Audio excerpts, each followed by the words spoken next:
avec tout un chacun de nous. Nous bénissons le Seigneur pour l'opportunité que Dieu nous offre de pouvoir ensemble et encore une fois aujourd'hui partager sa parole. Nous sommes toujours dans notre thème sur la femme peut-elle enseigner ou ne pas enseigner. Alors nous allons devoir répondre à la première question qui nous a été posée par le frère Jao Maweja, qui, lorsque nous étions en train d'expliquer que la femme ne peut pas prêcher parce que dans la loi, il n'y a pas eu de femmes sacrificatrices. Alors, le frère Maweja nous a envoyé une question qui est sur les livres d'Apocalypse. Nous prenons le livre d'Apocalypse, le chapitre 1er. Nous allons donc lire le verset 6. Ok? Apocalypse, chapitre 1er, le verset 6. Souffrez que nous trouvions cette écriture-là afin que nous puissions la lire. Comme ça, ça va nous permettre de comprendre quelle est la question du frère. Quelle est sa préoccupation? Apocalypse, chapitre 1er, verset 6, la Bible dit ceci. Je voudrais même commencer par le verset 4. Jean aux 7 églises qui sont en Asie, je suis en train de lire la version Louis II, que la paix et la grâce vous soient données de la part de celui qui est, qui était et qui vient, et de la part des 7 esprits qui sont devant son trône. De la part de Jésus-Christ, les témoins fidèles, le premier-né des morts, le prince des rois de la terre, à celui qui nous aime, qui nous a délivrés de nos péchés par son sang, qui a fait de nous un royaume de sacrificateurs pour Dieu, son Père. À lui soit la gloire, la puissance, au siècle des siècles. Amen. Voici maintenant la question que le frère nous a posée. Le frère dit, puisque Apocalypse dit que Dieu a fait de nous un royaume des sacrificateurs, aujourd'hui, cela veut dire en d'autres termes, et les frères et les sœurs, tous sont devenus des sacrificateurs. Et comme tous sont devenus des sacrificateurs, il n'y a donc pas raison que nous puissions dire aujourd'hui que la femme ne peut pas prêcher et que seul l'homme peut prêcher, d'autant plus que nous sommes tous devenus un royaume des sacrificateurs. Et comme les sacrificateurs lisaient la loi au temps de la loi, donc au temps de la grâce, Dieu faisant de nous des royaumes des sacrificateurs, la femme peut aussi prêcher. Que la paix de Dieu soit avec vous. Nous voulons répondre à cette question par rapport à la pensée de l'Écriture. Ok? Je voudrais retourner dans les livres des Hébreux. Retournons d'abord dans les livres des Hébreux. Écoutez ce que la Bible nous dit. Ok? Par rapport au livre des Hébreux, ça va nous permettre de comprendre véritablement la pensée de Dieu. Je prends le livre des Hébreux, le chapitre 2, à partir du verset 17. En conséquence, il a dû être rendu semblable en toutes choses à ses frères, afin qu'il fût un souverain sacrificateur, miséricordieux, fidèle dans le service de Dieu, pour faire l'expiation des péchés du peuple. Je vais ajouter une autre écriture. Hébreux chapitre 4, verset 17. Ainsi, puisque nous avons un grand sacrificateur qui a traversé les cieux, Jésus, le Fils de Dieu, demeurons fermes dans la foi que nous confessons. Je continue, je prends encore une autre écriture pour bien faire asseoir la pensée de ce que je voudrais dire. Hébreux chapitre 6, verset 20.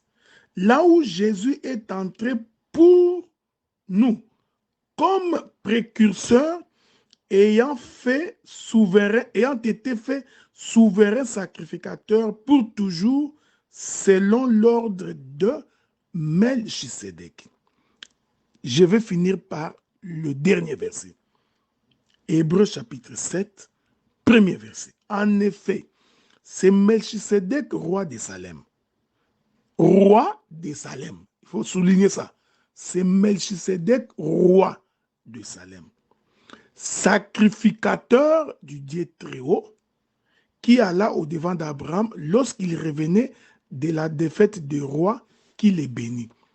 Je voudrais ici préciser que lorsque le Seigneur présente les sacrificateurs, avant de toucher Melchisédek, je vous rappelle que le sacrificateur remplissait fondamentalement deux fonctions. La première fonction du sacrificateur, c'était lui qui lisait la loi. Okay? Quand le sacrificateur lit la loi, le sacrificateur parle au peuple. Je veux que vous me suiviez bien pour ne pas faire de confusion dans la compréhension de l'écriture. Première fonction fondamentale du sacrificateur, c'était le lecteur de la loi. Il lisait donc la parole de Dieu. Qu'est-ce que le sacrificateur faisait? Il prenait la pensée de Dieu, il communiquait au peuple. C'est le mouvement du ciel vers la terre. Est-ce que vous me suivez? Parce que la pensée de Dieu est céleste, la parole de Dieu est céleste, donc le sacrificateur, qu'est-ce qu'il fait comme fonction? Il récupère la pensée de Dieu. En d'autres termes, la pensée de Dieu passe par les sacrificateurs pour atteindre le peuple. Le sacrificateur devient donc le chemin par lequel, le canal par lequel Dieu communique au peuple. C'est-à-dire, si quelqu'un veut écouter Dieu, si quelqu'un veut comprendre la volonté de Dieu, si quelqu'un veut comprendre la pensée de Dieu, cette pensée est communiquée du ciel vers la terre en passant par le sacrificateur. C'est la première fonction. Ok? C'est pourquoi ici nous pouvons confirmer avec exactitude que Jésus-Christ est le véritable sacrificateur. Il est sacrificateur quant à ce que c'est Jésus qui nous communique la pensée de Dieu. Ok? C'est lui qui nous donne la volonté de Dieu, selon les livres des Jean. Père, je leur ai fait tout connaître. Ce que je vous dis, c'est ce que j'ai appris du Père. Ce que je vous dis, c'est ce que le Père m'a demandé de vous dire.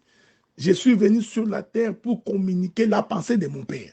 Donc, quand Jésus dit ça, il se présente comme étant le sacrificateur qui parle au peuple.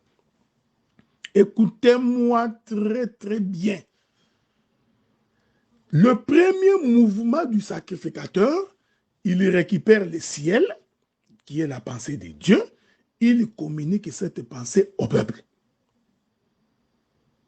De ce côté-là, nous n'avons pas de problème parce que même au temps de la loi, cette fonction-là n'était réservée qu'aux hommes.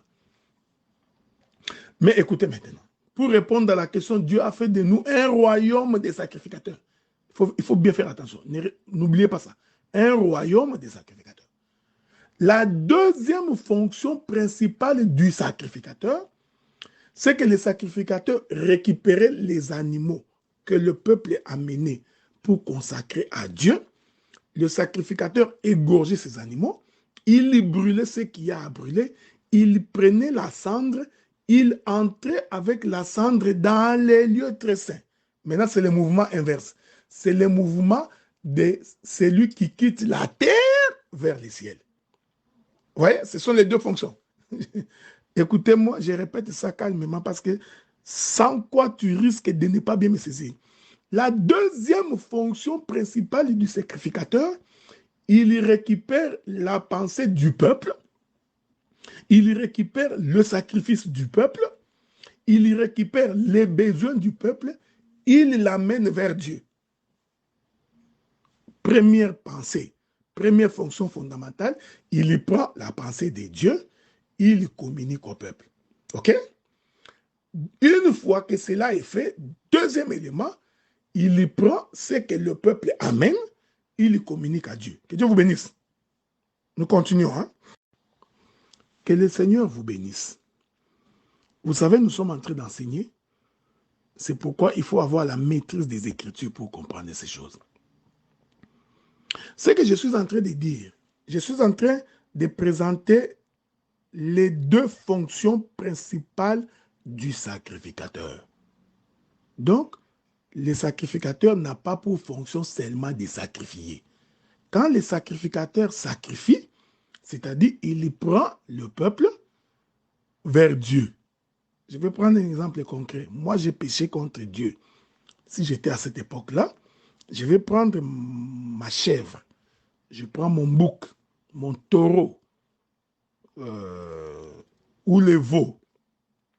Je vais vous éviter beaucoup d'éléments parce que vous allez remarquer que parmi les animaux des sacrifices, Dieu ne prenait pas les carnivores. Ceci est très important. Parmi les animaux des sacrifices, Dieu avait choisi les herbivores. Hein? Les animaux qui mangent de l'herbe. J'ai dit parmi les animaux. C'est pourquoi quand vous lisez votre Bible, vous ne verrez pas qu'on a pris un lion comme animal de sacrifice. Non, le lion n'est pas un animal de sacrifice parce que c'est un carnivore. On ne prend pas un loup pour qu'il devienne un animal de sacrifice. Non, le renard n'est pas un animal de sacrifice. Ceci est très important. Donc, parmi les animaux à sacrifier, Dieu avait choisi les herbivores, les animaux qui mangent de l'herbe.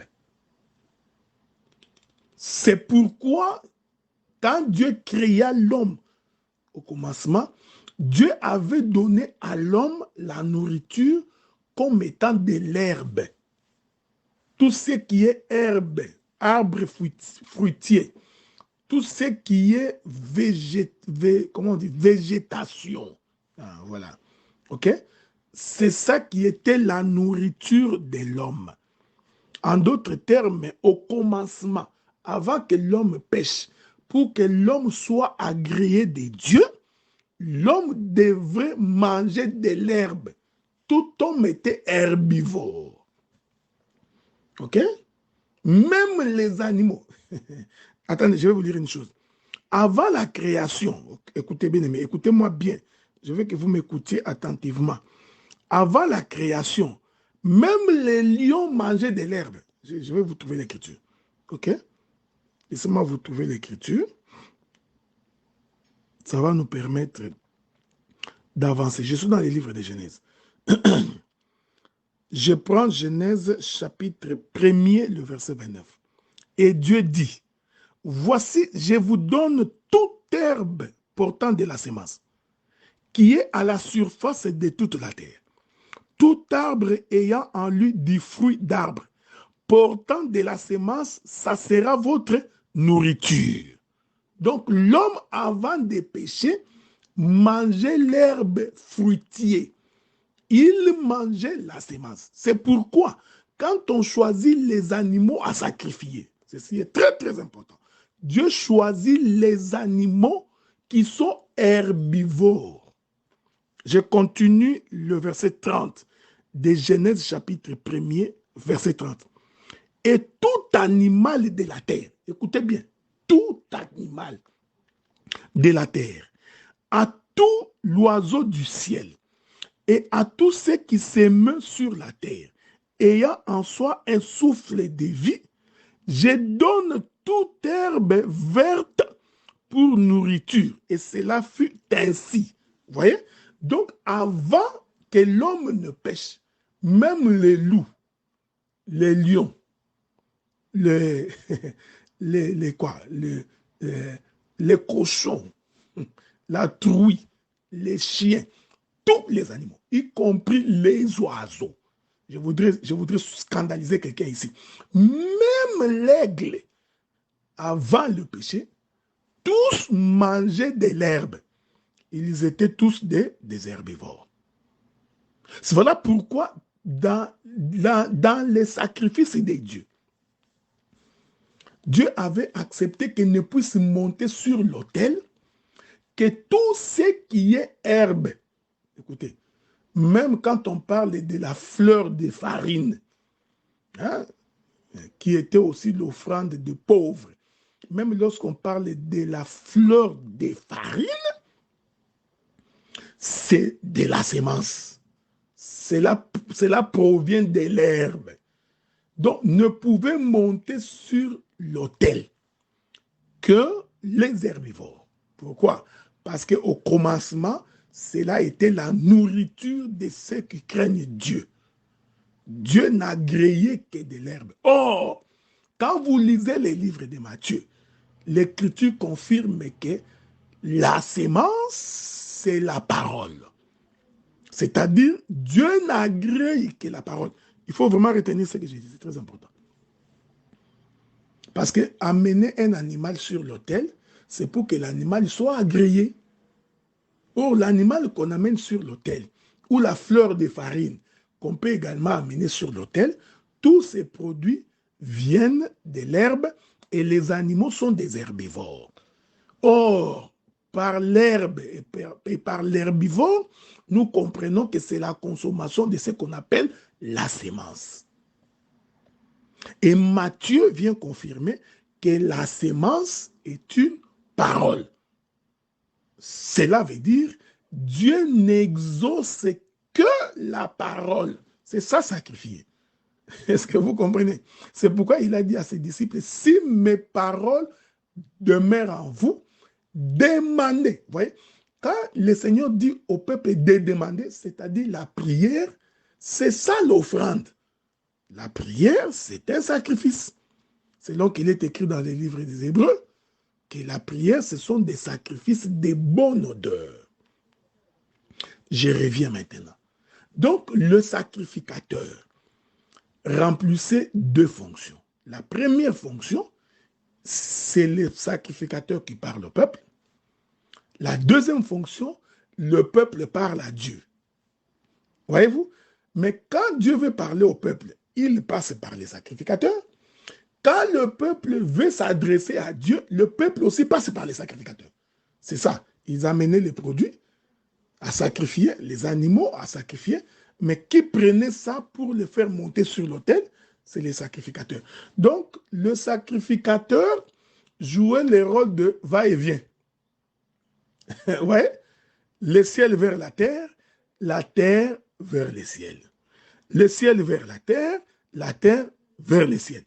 Ici, je voudrais dire que pour que quelqu'un sacrifie, il faut premièrement qu'il ait écouté les sacrificateurs. Pour que la terre produise, il faut premièrement que la terre reçoive la pluie des cieux. Voyez-vous? C'est la parole. Donc, la terre ne peut pas produire. Nous disons que la production de la terre, c'est ça le sacrifice. Mais la terre ne peut rien produire si premièrement le ciel ne les nourrit pas. Ce n'est pas moi qui dis. Nous allons lire les livres d'Ésaïe chapitre 55. Lisons les livres d'Ésaïe chapitre 55. Ça nous permettra de bien comprendre ce que j'ai dit. Je suis dans les livres d'Ésaïe 55. Écoutez, tout ça, je suis en train de définir les rôles du sacrificateur pour aller expliquer l'écriture de Dieu a fait de nous un royaume de sacrificateurs. Ésaïe chapitre 55. Nous allons lire à partir du verset 9, je crois. Écoutez ce que la Bible dit. Ésaïe chapitre 55, verset 9. Nous lisons. La Bible dit, commençons par le verset 8. Car mes pensées ne sont pas vos pensées, et vos voix ne sont pas mes voix, dit l'Éternel. Autant les cieux sont élevées au-dessus de la terre, autant mes voix sont élevées au-dessus de vos voix, et mes pensées au-dessus de vos pensées. Écoutez-moi bien. Écoutez-moi bien. Je répète ça. Je m'excuse parce que j'avais reçu un appel.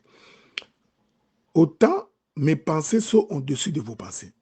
Comme la pluie et la neige descendent des cieux. OK? La pluie et la neige qui descendent des cieux. Isaïe explique ça. Et ne retourne pas sans avoir arrosé et fécondé la terre, et fait germer les plantes, sans avoir donné de la semence au semeur, du pain à celui qui mange. Ainsi en est-il de ma parole, qui sort de ma bouche, il ne retourne point à moi sans effet, sans avoir accompli mes desseins. Que Dieu vous bénisse. Nous continuons. L'Éternel est bon. Hein? L'Éternel est très bon. Vous voyez? Donc, Ésaïe 55 nous explique les deux mouvements. Le mouvement de la pluie et la neige qui descendent des cieux. Ésaïe dit que c'est la parole. Et je vous informe que quand la pluie et la neige descendent des cieux, il traverse ce qu'on appelle l'étendue. OK? Il vient donc pour féconder la terre. Donc, si la pluie ne tombe pas, la terre ne peut pas produire de la semence. Donc, c'est pour dire ceci. Pour que le peuple puisse manifester la nature de Dieu, il faut premièrement que Dieu parle au peuple. Il faut que la parole de Dieu entre dans le peuple. OK? Et nous expliquons que cette parole passe par le sacrificateur. Parce que c'est au sacrificateur que Dieu avait donné le mandat de lire la loi pour le peuple. Et nous avions dit que cette lecture de la loi, c'est ça prêcher. OK? Or, quand le sacrificateur sacrifie, il ne prêche pas. Est-ce que vous comprenez ce que j'ai dit? Le mouvement contraire, lorsque le sacrificateur est en train de sacrifier, c'est-à-dire il prend les doléances du peuple pour l'amener vers Dieu, ça, ce n'est pas de la prédication, ce n'est pas de l'instruction, c'est la prière. Je vais répéter ça. Donc, le sacrificateur remplit deux fonctions. Il remplit la fonction de la parole, c'est lorsqu'il parle au peuple. Il remplit la fonction de la prière, lorsqu'il prend les doléances du peuple et l'amène vers Dieu. C'est pourquoi nous vous avions toujours dit, ce qui fait la force d'une église, c'est la parole et la prière. Si vous n'avez que la parole, vous n'avez pas la prière, vous êtes handicapé. Or, la Bible dit que les handicapés n'hériteront pas le royaume des cieux. Si quelqu'un a un défaut corporel, il ne peut pas participer à l'assemblée des saints. Ainsi, si vous n'avez que la prière et que vous n'avez pas la parole, vous êtes aussi un handicapé. Voyez-vous? Donc, tu n'hériteras pas le royaume des cieux. Donc, ces deux choses doivent marcher ensemble. Donc, il y a la partie où le sacrificateur parle au peuple. Cette partie-là, nous disons, c'est la prédication. Mais la partie où le sacrificateur prend donc la prière, les offrandes, il amène vers Dieu, cette partie-là, ce n'est pas une prédication, c'est la partie de la prière. Est-ce que vous remarquez ça? Voilà maintenant le sens de Apocalypse chapitre 1er verset 6. Quand la Bible dit que Dieu a fait de nous un royaume des sacrificateurs, ce n'est pas en fonction des prêchés. Non, non. C'est en fonction de la prière. Est-ce que vous comprenez ça? Ceci est très important. C'est facile à comprendre. Dieu a fait de nous un royaume des sacrificateurs. Pourquoi? Parce qu'au temps de la loi, pour que le peuple soit exaucé de Dieu, il devrait passer par le sacrificateur. Pour que ta prière soit entendue, il faut que tu passes par les sacrificateurs, pour que les sacrificateurs puissent égorger l'animal en ton nom, apporter la cendre dans les lieux très saints et la déposer entre les deux chérubins sur le propitiatoire afin que Dieu t'exauce. Ça, c'est au temps de la loi. OK? Voilà pourquoi quand Jésus est mort, les rideaux du temple s'est déchiré pour que nous puissions nous avoir accès directement à la prière sans passer par les sacrificateurs. Je vais lire ça. Je vais lire cette écriture-là. Je crois que ça doit se trouver dans les livres des Hébreux toujours. Souffrez avec moi. C'est pour une bonne cause. Hein? Donc, je suis en train de chercher cette écriture-là en espérant que le Seigneur nous aidera hein, à comprendre cela. Ok? Je suis en train de chercher. Il y a une écriture dans les livres des Hébreux qui dit ça. Ok? Donc, où le Seigneur nous donne accès directement à la voie du salut. Je ne sais pas si je vous trouverai ça. Souffrez, hein? Je voudrais vraiment que l'écriture soit claire pour vous, beaucoup de gens. Hein? Nous prenons d'abord Éphésiens chapitre 2. Prenons d'abord Éphésiens chapitre 2. Je vais lire le verset 17. Il est venu annoncer la paix à vous qui étiez loin, la paix à ceux qui étaient près. Car par lui, c'est-à-dire par Jésus, nous avons les uns et les autres accès auprès du Père dans un même esprit. Ok? Est-ce que vous remarquez ça? Nous avons eu accès au Père. Parce que dans les temps anciens, pour accéder à Dieu, il fallait passer par le sacrificateur. Oh, le mouvement d'accéder à Dieu, c'est un mouvement contraire. C'est-à-dire, c'est nous qui allons vers Dieu.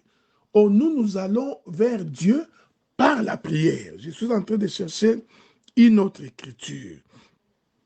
Je crois que c'est dans les livres des Galates. En tout cas, à moins que je ne me trompe, ok?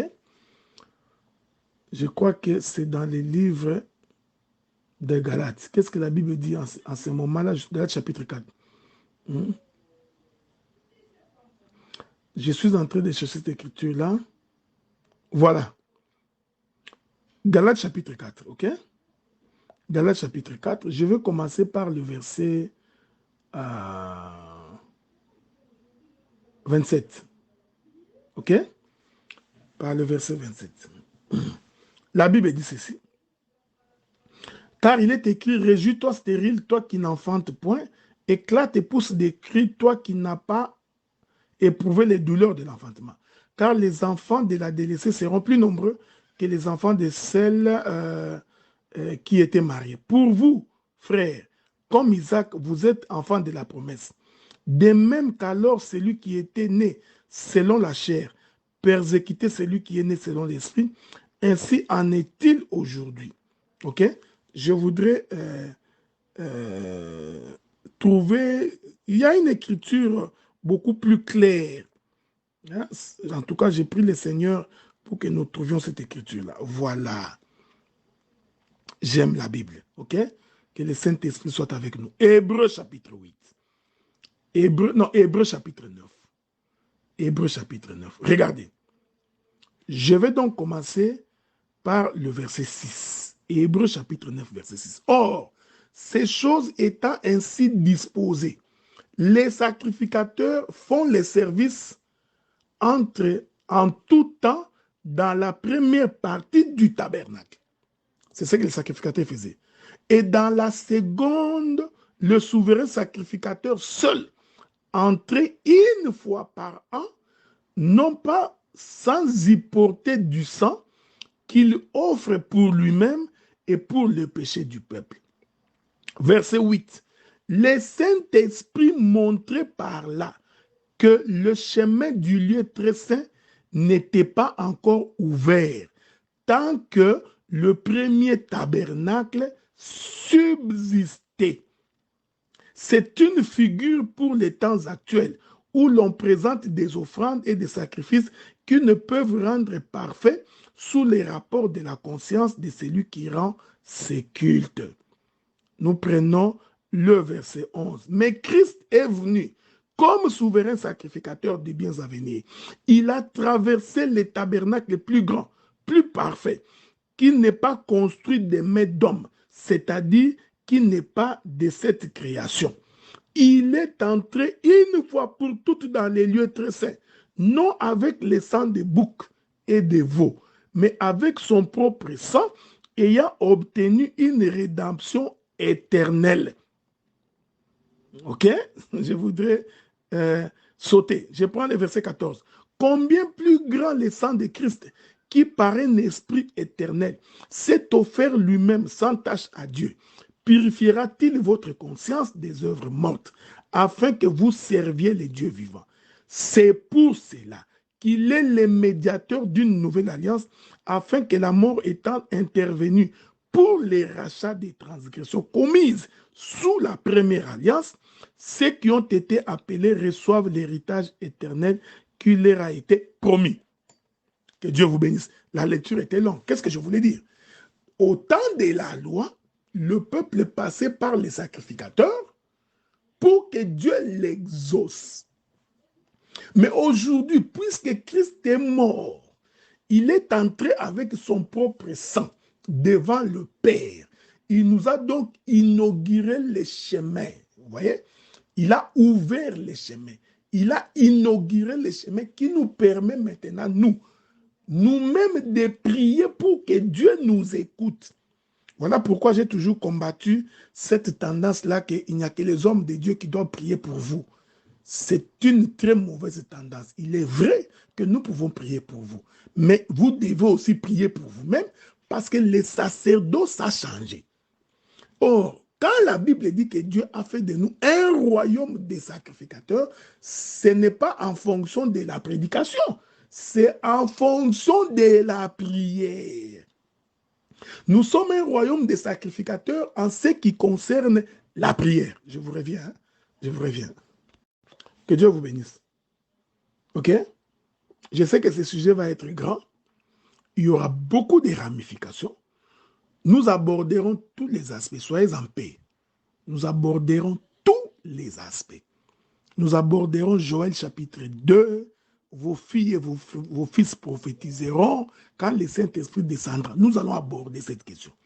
Même là aussi, vous allez voir qu'en réalité, quand nous nous assemblons, la femme ne peut pas prêcher. Parce que les gens ont une mauvaise conception. C'est pourquoi nous disons toujours, une mauvaise interprétation de l'écriture va entraîner la mort dans le pot. C'est comme les fils des prophètes ont crié, « Oh, il y a la mort dans le pot. » Quand la mort est dans le pot, tous les breuvages que vous prenez vont entraîner la mort. Vous êtes empoisonné. C'est pourquoi le ministère doit assaisonner, assainir l'eau pour que le peuple soit bien assis dans les choses de Dieu. Donc quand vous voyez quelqu'un qui ne comprend pas les Écritures, et il dit que comme Dieu a fait de nous un royaume des sacrificateurs, c'est-à-dire que la femme doit prêcher. Non, parce qu'il ignore que le sacrificateur remplissait deux fonctions. Il y a la fonction du Père vers la terre, du ciel vers la terre, du Père vers ses enfants, mais il y a aussi la fonction des enfants vers leur Père. Voilà pourquoi la Bible dit, c'est très important, que si quelqu'un éloigne son oreille pour ne pas écouter la loi, sa prière est une abomination. Donc, le sacrifice n'est possible que si quelqu'un comprend la loi, c'est-à-dire comprend la parole. Que Dieu vous bénisse. Hein? Donc, quand la Bible parle que nous sommes un royaume des sacrificateurs, c'est en fonction de la prière. C'est-à-dire, aujourd'hui, tu n'as pas besoin de passer par un intermédiaire pour que Dieu t'écoute. C'est pourquoi, vous voyez, beaucoup de gens aujourd'hui sont devenus comme des féticheurs. Il a des petits problèmes. Je vais appeler un prophète. Je vais donner mon offrande. Prophète, qu'est-ce que Dieu a dit sur moi? Hein? Est-ce que tu as un message pour moi? Donc, le prophète est devenu comme si, pour que Dieu t'exauce, tu ne peux passer que par lui. Faux et archi faux. Bien-aimés frères, écoutez-moi. Saisissez ce que je vous dis. Je suis votre prédicateur. Parce que je vous parle des choses que Dieu m'a dites de vous dire. Mais en ce qui concerne la prière, vous ne passez pas par moi pour que Dieu vous exauce. Non! Pour que Dieu vous exauce, le Seigneur Jésus-Christ en mourant sur la croix, la Bible dit, le rideau du temple s'est déchiré en deux, du haut vers le bas, pour que ce qui était caché au temps de la loi, que seul le souverain sacrificateur pouvait voir, aujourd'hui tu as accès à cela. Si tu veux que Dieu t'exauce, tu peux entrer dans le lieu très saint par toi-même. Parce que le Seigneur a déjà inauguré le chemin. Aujourd'hui, les chrétiens sont devenus des paresseux. Ils sont devenus des fainéants.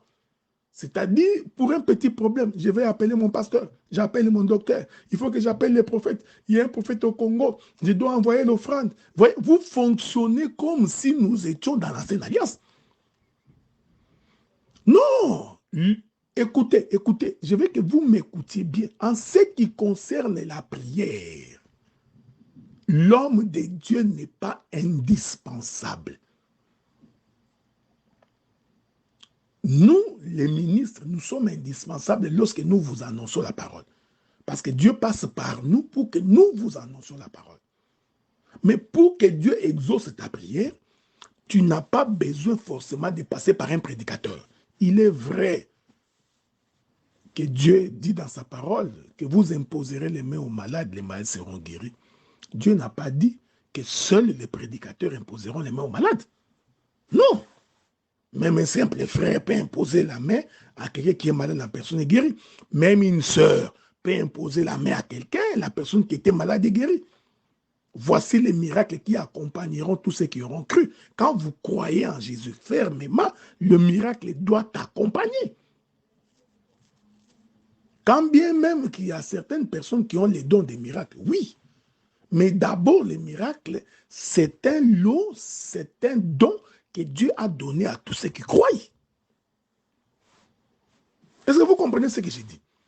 Donc, il faut arrêter votre culte, il faut que le peuple de Dieu, je ne parle pas à vous spécialement, mais je parle à tous ceux qui vont nous suivre, il faut arrêter de faire des ministres ou des pasteurs ou des docteurs, leur faire un culte de personnalité. Il faut arrêter ça. Arrêtez de faire le culte des personnalités. Il ne faut jamais vénérer un homme. Non, je dis non et non. Tu ne fais pas des courbettes devant un homme. Fils tel prophète, apôtre, docteur ou évangéliste ou pasteur, tu ne fais pas des courbettes. Tu ne peux te courber que devant l'Éternel et Dieu. Je le dis et je le répète, frère. Il ne faut jamais avoir peur d'un homme. La Bible dit, il ne faut jamais avoir peur de celui qui tue le corps. Mais il faut plutôt avoir peur de celui qui tue et le corps et l'esprit. Donc, cette pratique-là que nous voyons aujourd'hui, tata pasteur, papa, tu fais des courbettes, tu es devenu comme un Mukongo, tu plies les genoux alors que la Bible dit que tout genou fléchira devant le Seigneur. Aucun genou ne peut fléchir devant un homme. Ça, je l'ai dit aux bien-aimés frères de l'Assemblée des Saints, d'Ottawa et de Montréal. Vous ne fléchissez pas devant un homme, même pas devant moi. Jamais. Les genoux doivent fléchir devant le roi des rois, celui qui vous a donné accès aux choses du royaume. Celui qui a ouvert la porte, Seigneur. Celui qui a fendu les rideaux, qui a coupé, qui a déchiré les rideaux, pour que vous entriez dans sa présence. C'est là la compréhension de l'Écriture que Dieu a fait de nous un royaume des sacrificateurs. Ce n'est pas pour lire la loi, mais c'est plutôt pour prier. En ce qui concerne la prière, et les hommes et les femmes, nous avons tous accès au Père. Il n'y a donc pas de discrimination là-dessus.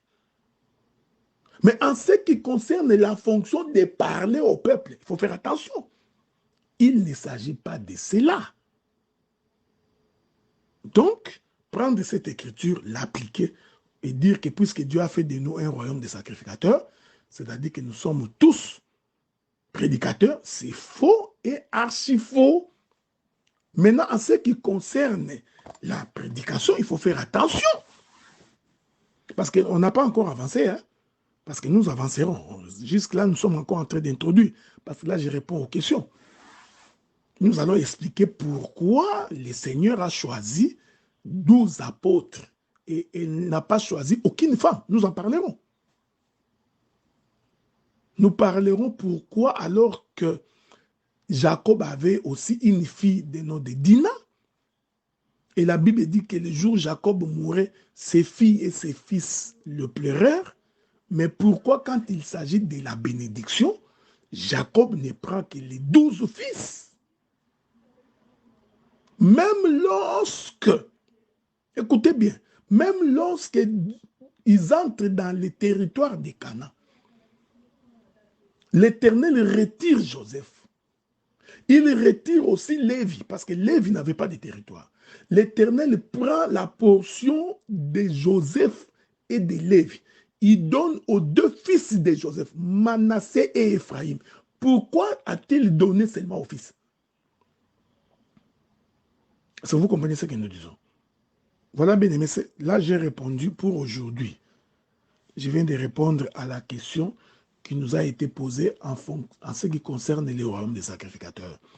Dieu a fait de nous un royaume des sacrificateurs en ce qui concerne la prière. Ok? Pas en ce qui concerne la prédication. Je vais revenir, hein? Je reviendrai parce qu'il y a un élément important. Parce qu'en réalité, lorsque les sacrificateurs parlent au peuple, en fait, il est un roi. Ok? Quand le sacrificateur parle au peuple, il remplit la fonction du roi. Mais quand il prend les sacrifices pour amener vers Dieu, il remplit la fonction du sacrificateur. C'est-à-dire, il remplit la fonction de Lévi. Nous donnerons ces détails-là dans la marche. Lorsque les sacrificateurs parlent au peuple, en réalité, il est Juda. C'est-à-dire, il est le roi. Parce que la royauté est pour Juda. Est-ce que vous comprenez? Dieu a fait de nous un royaume. Le royaume, là, c'est Juda, mais des sacrificateurs. Les sacrificateurs, là, c'est Lévi. Mais nous en parlerons dans la marche. Voilà, bien aimé, que Dieu vous bénisse. J'ai répondu à la première question. Si le Seigneur nous prête vie, demain nous répondrons à une autre question qui nous a été posée. C'est à propos de la naissance de Jésus, qui naît de Marie et de Joseph. Je vais répondre également à cette question. Je répondrai également à la question où il y a des sœurs qui disent que quand la Bible dit que les femmes se taisent dans les assemblées, pris dans cette condition, ces femmes-là représentent toute l'Église, représentent aussi les hommes qui se taisent. C'est sur le plan spirituel, ce n'est pas sur le plan physique. Cette question également, je vais répondre ça demain si Dieu nous prête vie. Et si le Seigneur continue à nous garder, les dimanches ou les lundis, je reviendrai également sur certaines femmes qui ont des tendances à créer des groupes TikTok, des groupes Facebook, des groupes WhatsApp. Et nous y voyons des femmes qui font des rassemblements et qui commencent à prêcher. Parce que nous allons définir la notion du rassemblement. Qu'est-ce que ça veut dire? Ok, c'est très important. Nazako matangai, nazako matangai, nga nazako matangai.